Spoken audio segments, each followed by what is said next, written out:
Hey guys, how are you? Good evening. It is John C. Morley here, Sir Entrepreneur. Welcome to IFYL Inspirations for Your Life. I'm so happy that you've decided to join me here tonight, Wednesday, January 24th, 2024. That's right, we're in 2024.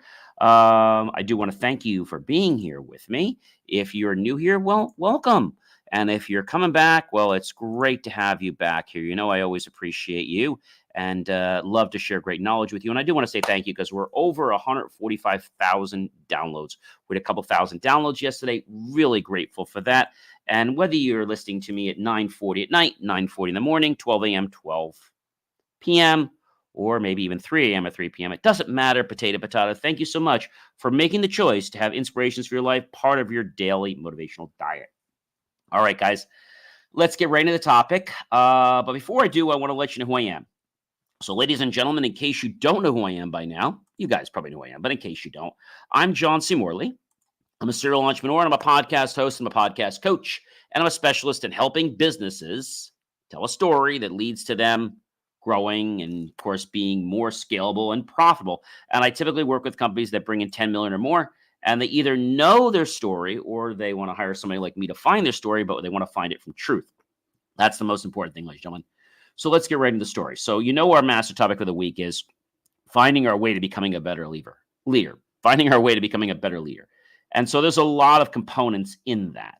And our topic for tonight is unlocking leadership potential via STEM and STEAM, Series 3, which is the S3, third year, Show 4, episode number 5.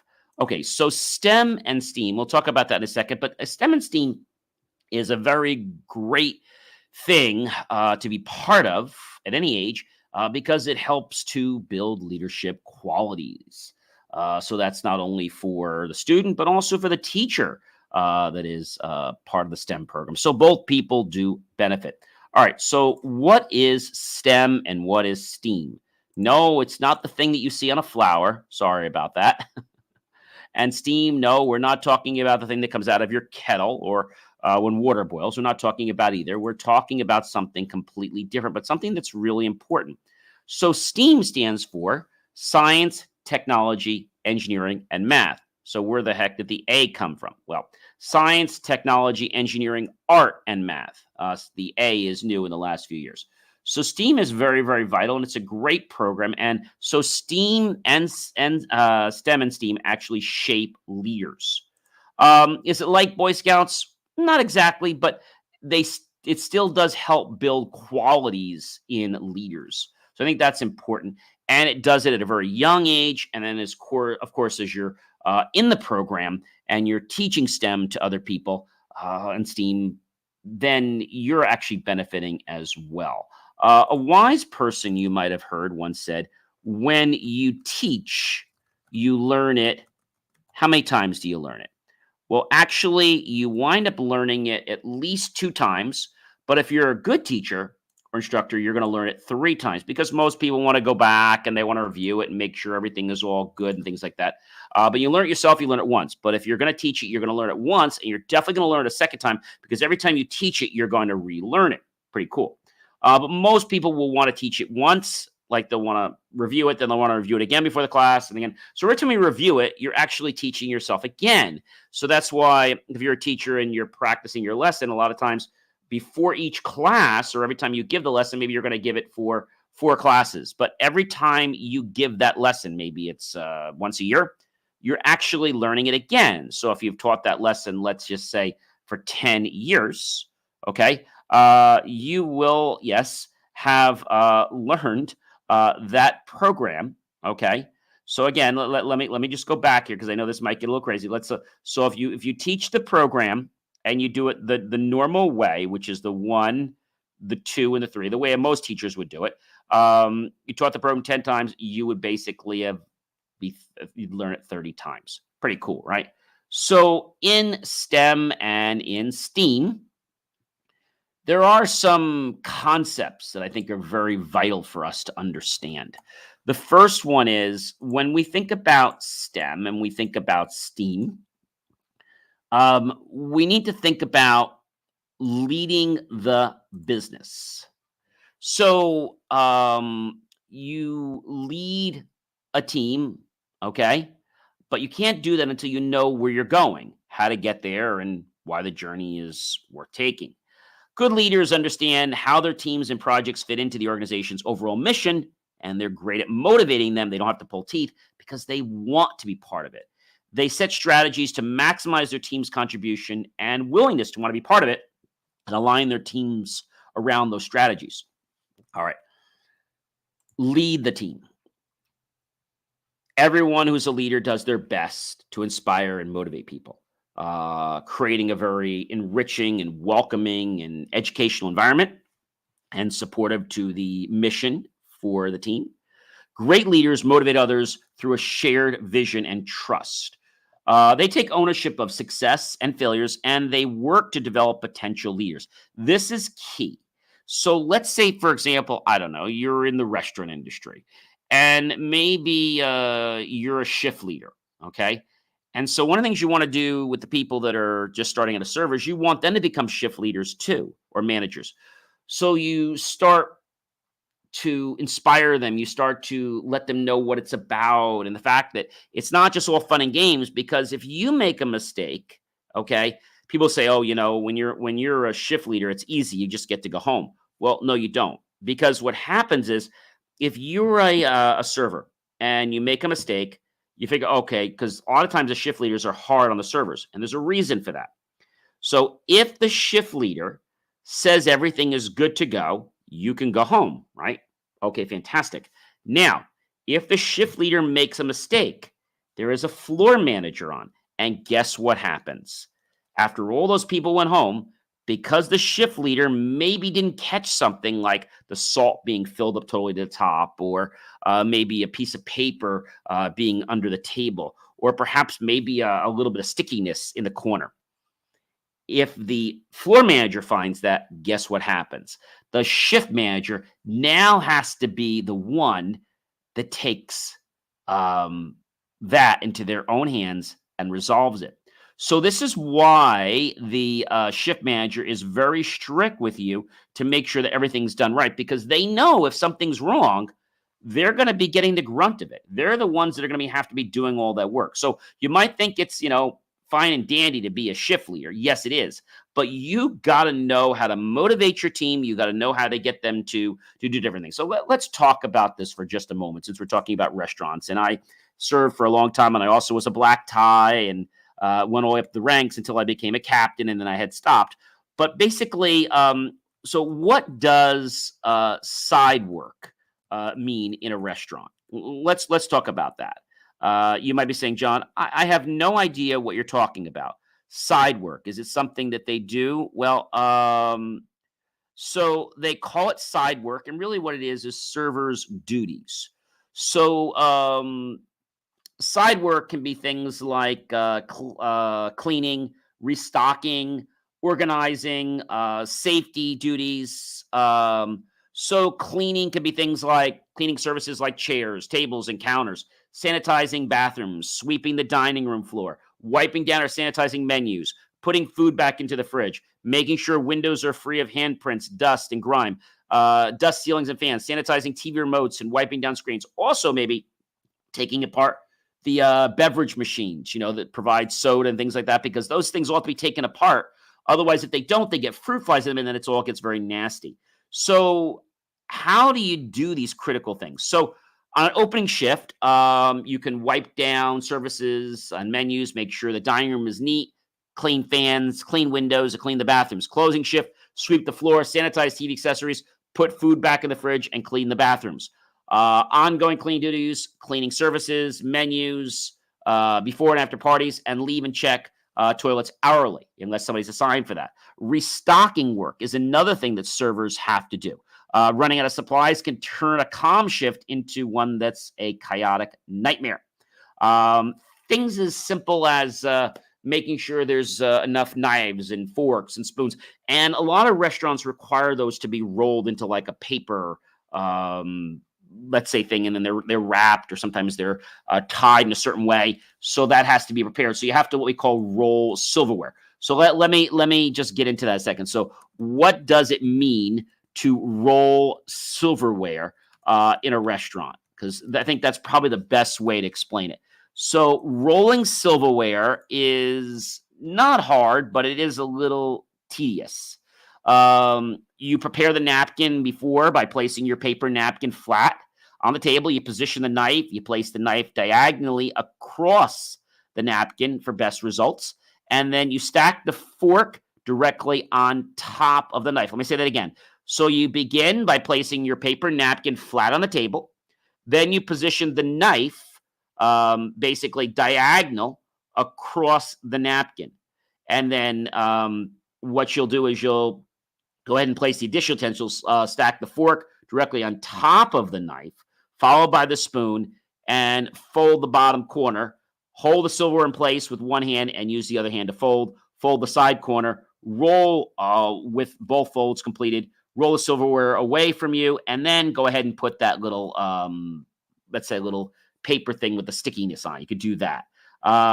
You secure it with what they call a napkin band to prevent the napkin from unraveling. Some people will put rubber bands. There's a lot of things that you can do. So you can also roll silverware in a cloth napkin, like if you're in a fancier restaurant. You'll place the napkin down. You'll begin by placing your iron cloth napkin flat on the table. You'll fold the napkin in half diagonally, and it creates the triangular shape.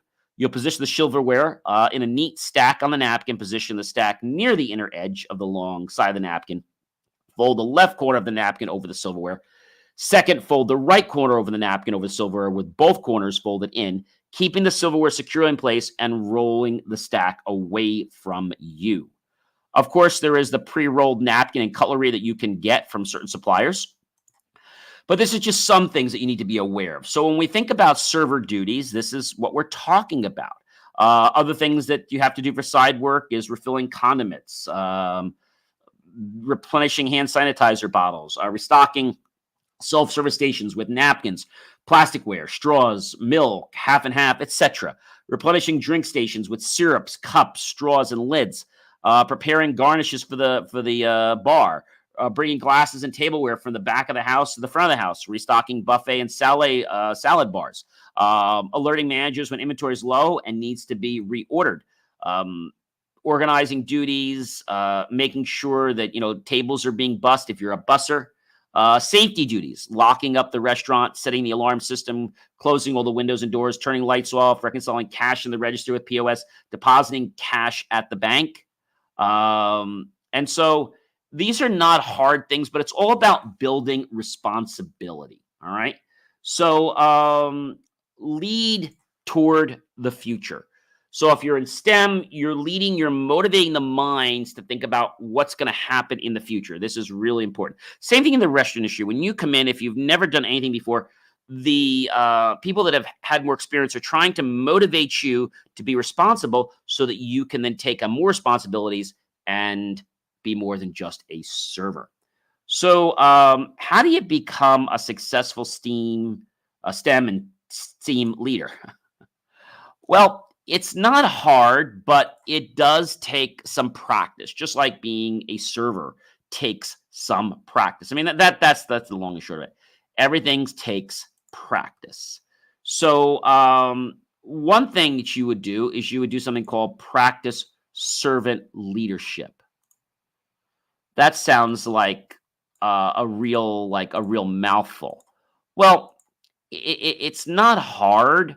But it's something that a lot of people don't quite get. They don't understand what it means when we talk about, servant leadership in STEM. And again, it is not a hard thing. It's serving the greater good of all concerned. It could be engineers, it could be other people on a client service team. But you're being respectful and you're doing the best you can, not only for yourself, but for everyone else on the team. That's really important. You want to make sure that your team is aligned. So STEM is not just for kids. It's for all different ages. That's the most important thing. Okay. And so, when we think about STEM, a servant leader in STEM will rely on values such as trust, empower their teams, not yell at them, not scold them, not be a dictatorship, conscious inclusion. That means no discrimination for race, religion, sexual orientation, creed, color, political party. You include everyone. All are welcome. Quick decision making, mentoring, learning, growth mindset, and agility. So, mentoring is important no matter what stage you are because you want other people to do that, right? But what is agility in STEM? Well, agility might sound convoluted, but it's not. People say, well, what is it and how do you measure it?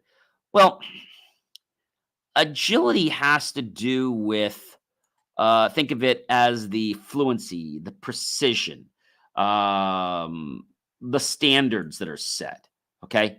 Not all skill sets are created equally. Okay. But if we had to ask, what is agility? Agility is a word that we hear a lot of times, but we don't always know. It's the nimbleness. It's the ability to change the body's position quickly and require integration of isolated movements and skills. In STEM, it's our ability to think on our feet. It's our ability to adapt at a moment's notice. Maybe, I don't know, the water spilled. So we have to get some paper towels and quickly mop that up. Maybe we're doing an experiment and suddenly it started smoking. We did everything properly, but something happened. Maybe the wires crossed. Okay, we think on our feet. Okay, no problem. We quickly remove the batteries. We stop the current from going through and causing that burning from the energy. And then we realize, okay, we have to try to break the wires apart. So we're thinking on our feet, but we're not panicking. A team that's agile can handle all kinds of situations. If you want to be successful in our world, you have to be agile at all times. That means dealing with agility of customers, and we're going to do a whole training on agility of clients and customers. That's not tonight. I think when you can respect and understand that STEM is not just fun and games, it's about education, but it's about empowering people to become better, and it's also about empowering the leader to become better as well. Now, in STEM, you know what you also want to do, ladies and gentlemen? You want to share ownership. You want to share ownership. So how do you share ownership in STEM? Well, good leaders take ownership for their team successes. They also will share if their team fails. Most people always want to prove themselves that they're better than others. That's not a team. That's an I. Okay, remember, there's no I in team. All right. Understanding that ownership, okay? Ownership is about the collective. Like if I'm working on an experiment and I might have, maybe you don't know how to do it, but I might say, well, gee, why don't you put in 2 milliliters of that, okay? Why don't you, Justin, put in a half a cup of water? Great. Megan, why don't you get us some paper towels? Chris, why don't you turn on the Bunsen burner to 4 for me? Paul, great. Why don't you get the notepad or the laptop and start to jot down what you think the hypothesis should be, and then discuss that with the team, and let's see if we all agree on what the hypothesis is. Remember, our hypothesis is nothing more than the guess what we think what will happen, but it's not necessarily what's going to happen, and then we evaluate that with the conclusion. Pretty cool, right? So STEM is a process. It's not just a fun and games about science and math. It is a process. That's the most important thing. And it's about building teams, and it's about building leadership. And the reason STEM is so successful is because everything in life requires interaction. And if you don't understand how STEM works, you're never too young, you're never too old to learn STEM, because these skills will help empower you and many people you know in your lives. Okay. The last part when we think about this is build a culture of communication, trust, and transparency. All right. So let's just say, for example, I have people in the lab with us. And when we talk about trust, maybe we're talking about, the fact of how we're going to be able to handle the heat and stuff. It's knowing that I'm not going to do something that's going to harm not only myself, but it's going to harm you. Maybe I'm moving my hand, and maybe if I'm not careful, I got to be careful. I could burn you, and I don't want to cause that problem. So it's about trust, communication, hey, Michael, I'm going to be dumping this water, which is about 200 some degrees. Do me a favor and just stay back a little bit because it might spatter. Or better yet, why don't you put some glasses on too? So communication. Or I'm walking with a caustic chemical. Do me a favor, just take like 2 steps back and make sure your glasses are on and make sure you have your gloves on just in case we spatter. We shouldn't, but I just want to make sure everybody's okay. That's communicating. That's trust. Things go wrong when we don't communicate. I don't care whether you're 1 year old, you're 5 years old, you're 10 years old, or you're 100 some years old. Everybody thinks they're better than others because they don't need to communicate. But I got news for you. That's when the most challenges happen, is when we don't communicate, when we think we're better than everybody else. That is so vital. All right. So STEM helps us learn lessons. STEM will teach us all leadership. I talked about scouting, and there's other ones too, but STEM allows us to analyze things and allows us to recognize how we can work together as a team. And students that have actually had STEM experience are more likely to be hired than those that have not had STEM experience. A lot of times these STEM classes are happening after school. They're not happening during school. So STEM expands and builds on the fundamentals of what we learn in school. For example, we might learn something about physics, and we might learn something about magnetism. Well, that's what we learn. But if we go to STEM, we're going to learn about how magnetism works, maybe in fluidity of liquids. But we might have not learned that. And we might have not learned that if the liquid has more viscosity to it, that is actually going to make the magnet move better. If it has let's say if it has less viscosity to it, then it's going to be more rigid, and the magnet's not going to move as well. Pretty cool, right? Well, guys, I am John C. Morley, serial entrepreneur. It's always a privilege, a pleasure, and an honor to be with you this fantastic evening. Remember, ladies and gentlemen, to please like, love, support the channel. I don't know if you guys know, all over New Jersey, I do all kinds of science parties. John the Science Guy. Check out BelieveMeAchieve.com for more of my amazing, inspiring creations. But in case you guys don't remember who I am, I'm going to tell you. I'm John C. Morley. I'm a serial entrepreneur, and I'm a podcast host and a podcast coach. And I'm a specialist in helping businesses tell a story that leads to them growing and being more scalable and, of course, more profitable. Now, I typically do work with companies that bring in 10 million or more, and they either know their story from the ground up or they want somebody like me to find out what it is. But the most important thing is, when I come up with a story, I'm going to figure out what it is, and I'm going to find it out from the truth. Now, if you're a company that says, hey, I just want to create this, but you don't care about the truth, I'm not your guy. I'm all about the integrity and the truth, because when we understand the truth, it sets us free. It empowers us. It gets people to be creative. And we don't have to be playing the game of, what did I tell that person? Now, what did I tell that person? What did I tell this person? Let's be honest. Let's communicate. And let's be truthful about our mission in life and about what empowers us and empowers our businesses. Have yourself a great rest of your night. You know what, ladies and gentlemen? I'm going to catch you guys tomorrow. Did you know that? All right. Have yourself a fantastic rest of your evening.